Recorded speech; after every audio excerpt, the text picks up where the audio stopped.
This video is made possible by the Great Courses Plus, an on-demand video learning service. Learn at your own pace with no tests or schedules. Check out a free trial from the Great Courses Plus through the link in the description below. More about them in a bit. And let's get into it, because today we're answering a viewer question. Marlene K asks us, did Amazon women really ever exist? They are mentioned time and again by the ancient Greeks in both their history and mythology, going all the way back to around the 8th century BC. They were described as formidable warriors who were so dedicated to their craft that they cut off one breast to be better archers. They lived in female-only communities, taking male lovers only once a year, solely for the purpose of procreation. These ferocious, independent, goddess-worshipping women were called the Amazons. Their name has since been synonymous through the ages with warrior women in general, including a group supposedly living on the Amazon River in South America, who explorer Francisco de Orellana engaged in battle with. This led to the renaming of the river to Rio Amazonas. But did the formidable women who inspired the Greek legends and later archetype ever actually exist? Until fairly recently, it was believed that the Amazons were created from scratch by the patriarchal Greeks as a device to highlight things like the supposed inherent superiority of males. For example, in the myths, while the Amazons were frequently praised for their skills as warriors, they usually lost to the Greeks in the end. After all, Theseus made Antiope his concubine, and when her Amazon friends came to Athens to free her, they were defeated as well. However, in the early 1990s, archaeologists René Tiroli and Janine Davis Kimball independently discovered evidence that began to challenge the traditional beliefs about the Amazons. Later research by Stanford historian Adrienne Mayer would go on to use this and other evidence to rather convincingly argue that there really was a group of warrior women that inspired the legends. As to Roller and Davis Kimball's discoveries in the Ural steppes in a remote Russian outpost, they found the graves of over 1,000 warriors, almost one-third of which were women. For example, one grave contained the remnants of a woman holding a baby to her breast. Nothing odd there, but her finger bones left evidence that she was indeed at the least a skilled archer. You see, these bones were worn from bow pulling. She was also buried with a dagger and a quiver filled with bronze-tipped arrows. As for the women in general, much like the legendary Amazonians, they were extremely tall for the era,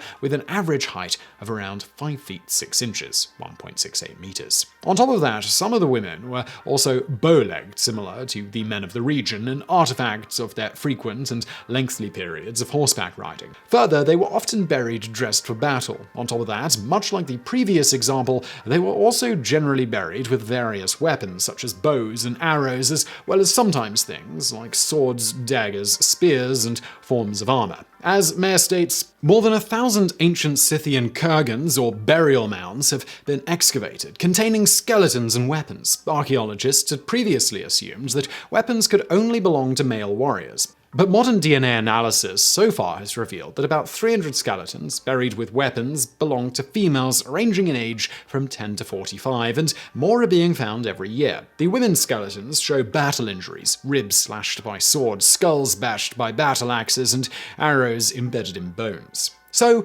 who were they, and what is their potential connection to the Amazon legends? It was determined that these women had been Scythian, the horse-riding people named by the 5th century historian Herodotus as descendants of the Amazons. Of course, this group definitely had men around, so how was this accounted for by Herodotus? He reported a group of captured Amazons managed to free themselves and killed off the Greeks on the ship they were being transported on. Not knowing how to sail, they ended up running the ship aground, at which point they encountered the Scythians. One thing led to another, and some of the Amazon women became the wives of some of the Scythian men. This new group became nomads, traveling northeast until they reached the steppes, where they began a new group known as the Sarmatians. Herodotus wrote, "The women of Sauromatae have continued from that day to the present to observe their ancient customs, frequently hunting on horseback with their husbands, in war taking the field, and wearing the very same dress as the men. Their marriage law lays it down that no girl shall wed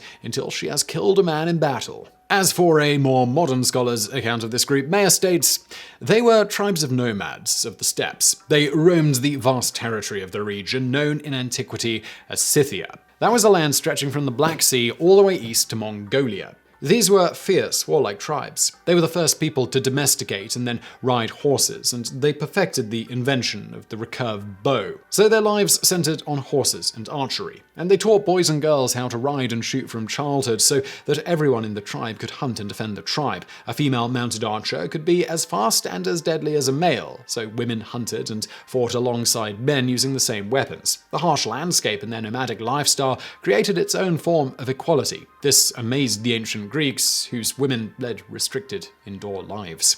Mayer also argues these likely weren't just the descendants of some group that inspired the Amazon legends, but actually potentially were the inspiration for many of the legends themselves, as this group dates back to about the 8th century BC, around the time the first mention of the Amazonian warrior woman popped up. She further states, "Their tattoos of deer and geometric designs resemble the tattoos and patterns on Amazons depicted in ancient Greek vase paintings. On top of that, early depictions of Amazons showed them with Greek weapons and armor, but in later representations they wielded bows and battle axes, rode horses, and wore pointed caps and patterned trousers, characteristic of steppe nomads." She sums up, "A wealth of archaeological discoveries showed that there were women who behaved like Amazons, who wore the same clothes, who used weapons, who rode horses, and who lived at the same time as the ancient Greeks."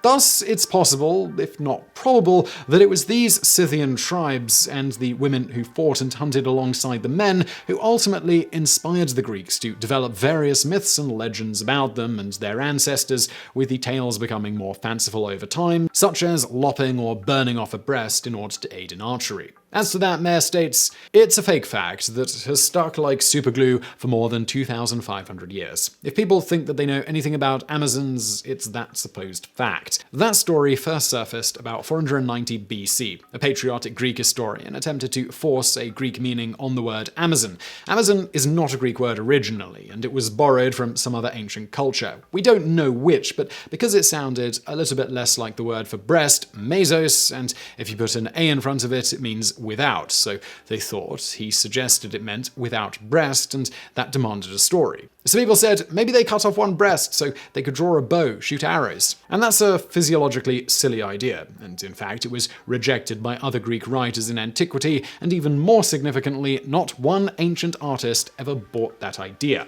All Amazons in Greek and Roman art are double-breasted, and anyone who practices archery knows that breasts are not a hindrance. But you know what you shouldn't be hindered by? Needing to go to a physical location to learn. And that brings me to today's sponsor, the Great Courses Plus. You can learn from the world's best professors at the Great Courses Plus. Now, if you're enjoying this video, then you should definitely check out some of their history courses, of which there are an extraordinary number. From ancient Rome to the Ottoman Empire to warrior queens, they truly have a ton of stuff. Basically, the Great Courses Plus is like a university education, but it's at your own pace with no tests and no schedules, and it's incredibly easy to access. Do it on a PC, tablet, your phone. They've also got audio streaming, which is extremely convenient, so you can just listen on the move. That's what I tend to do. I don't often sit down and watch a ton of stuff, but there's things I'm doing around the house or commuting to work where I'll just pop in my earbuds and have a listen. So it's great stuff, and you can try it absolutely for free if you just go to thegreatcoursesplus.com/brainfood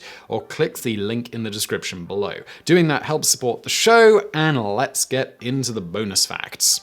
Another common archery-related myth is that flipping someone off, meaning F you, came about from archers showing that they still had their middle fingers and could draw a bow. Unfortunately for those repeating this little factoid, not only is there no evidence of this whatsoever, but we actually know definitively that this is not where the practice of flipping people off came from.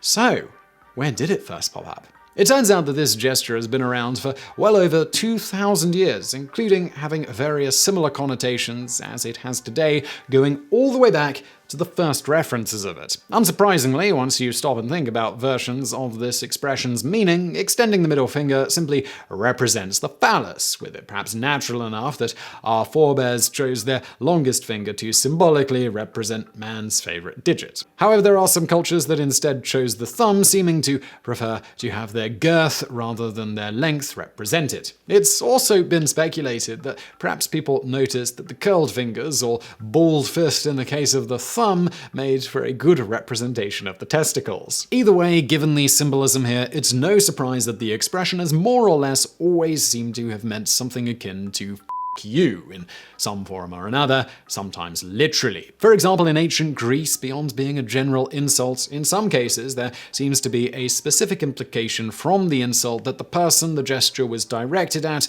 liked to take it up the bum.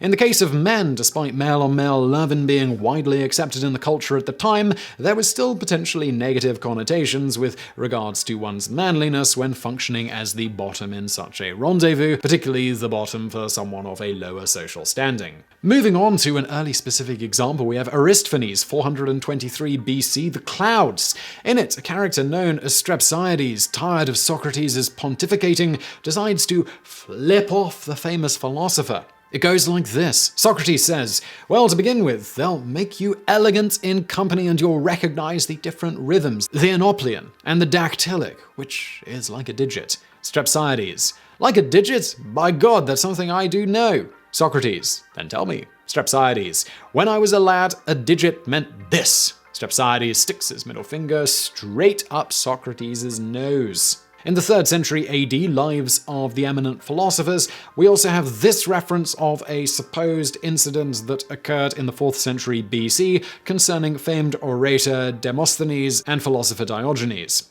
Diogenes once found Demosthenes the orator lunching at an inn, and when he retired within, Diogenes said, all the more you will be inside the tavern. When some strangers expressed a wish to see Demosthenes, Diogenes stretched out his middle finger and said, there goes the demagogue of Athens. No doubt water was needed to put out the fire created by that wicked burn. From then all the way until now, this gesture has endured with this same general meaning and at no point seeming to have anything specifically to do with archery. So, I really hope you enjoyed this video. Smash that thumbs up button if you did. Don't forget to subscribe. Thank you for watching.